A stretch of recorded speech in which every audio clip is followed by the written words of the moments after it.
Assalamu alaikum and hi everyone. Welcome to my channel. Today I will tell a short story of Prophet Muhammad sallallahu alaihi wasallam. Muhammad, peace be upon him, was born in Makkah, Arabia on 12th Rabiul Awwal. His mother Amina was the daughter of Wahb ibn Abdul Manaf of the Zahra family. His father Abdullah was the son of Abdul Muttalib. His ancestor can be traced to the noble house of Ismail, the son of Prophet Ibrahim a.s. The Prophet's father died before he was born, and his mother took care of him till the age of 6. By the time he turned 6, his mother too passed away.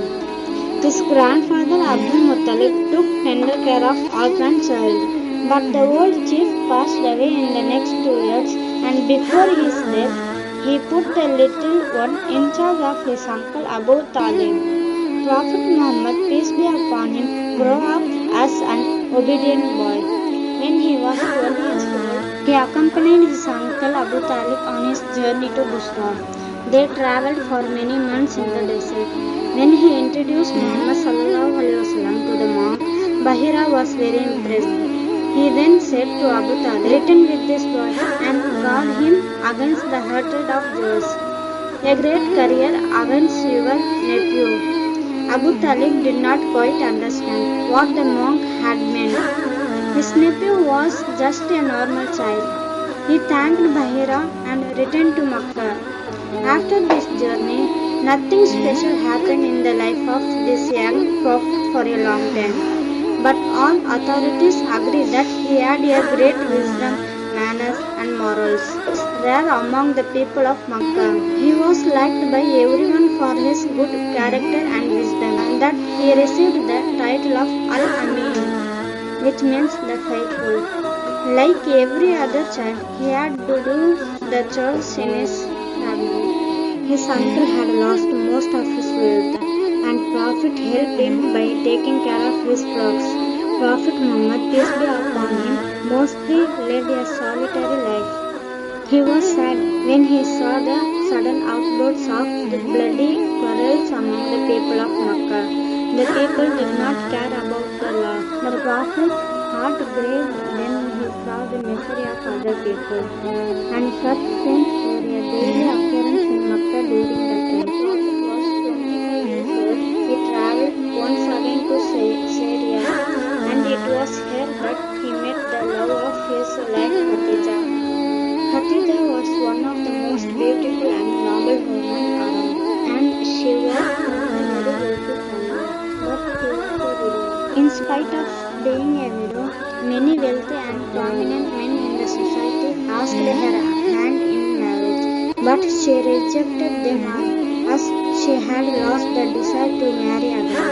It was only until Prophet Muhammad sallallahu alaihi wasallam entered her life, Khadija was looking for someone honest who would conduct business for her.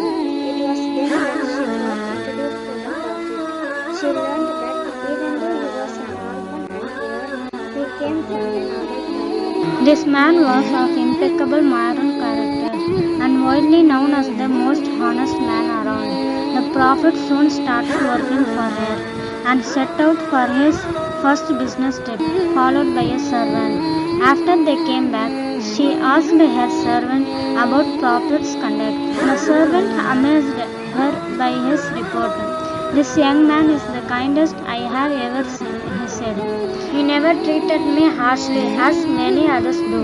And when we were traveling in the desert under the scorching sun, there was always a cloud following us, providing us the shade." Not only that, this new employee proved to be a very good businessman as well.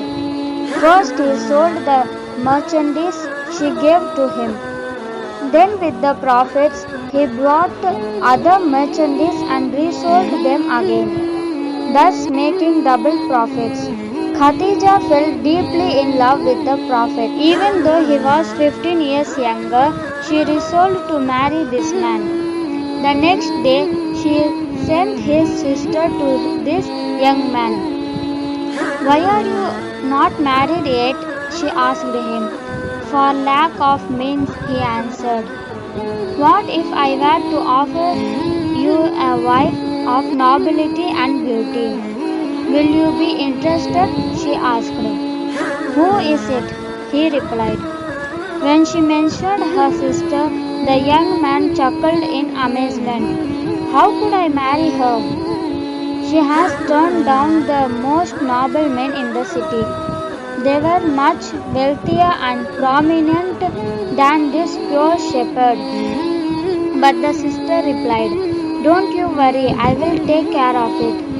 Not long after, the Prophet married Khadija radiallahu anha. It was the beginning of one of the most loving, happiest and sacred marriages in all human history. This marriage gave him the loving heart of a woman who consoled him and kept alive within him a flickering flame of hope when no man believed in him. The Prophet lived a wealthy life for many years after that.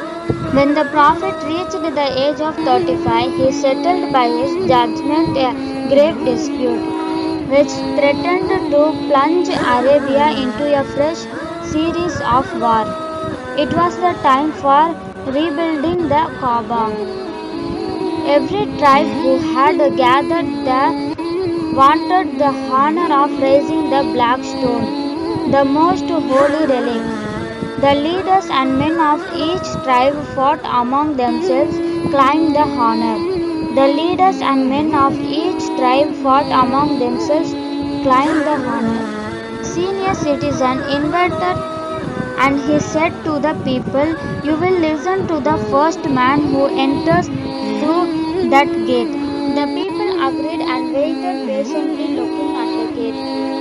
The first man to enter the gate was none other than Prophet Muhammad, peace be upon him, al-Amin, sought his advice, and after they finished, the Prophet ordered, place the stone on a cloth. Each tribe shall have the honor of lifting the stone by holding a part of the cloth. The people happily agreed to this idea. The stone was thus placed, and the rebuilding of the house was completed without further interruption. It was during this time that Uthman ibn Hulayy arrived in Makkah. He tried to convince the people of Makkah by using bygone and gold, and trying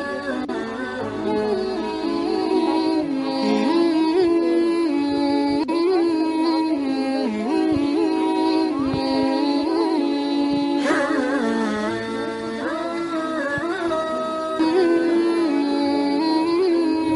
Uncle Abu Talib fell into bad times. The Prophet cleared all his debts using his personal wealth. The Prophet also undertook the education of his uncle's son Ali and brought him up.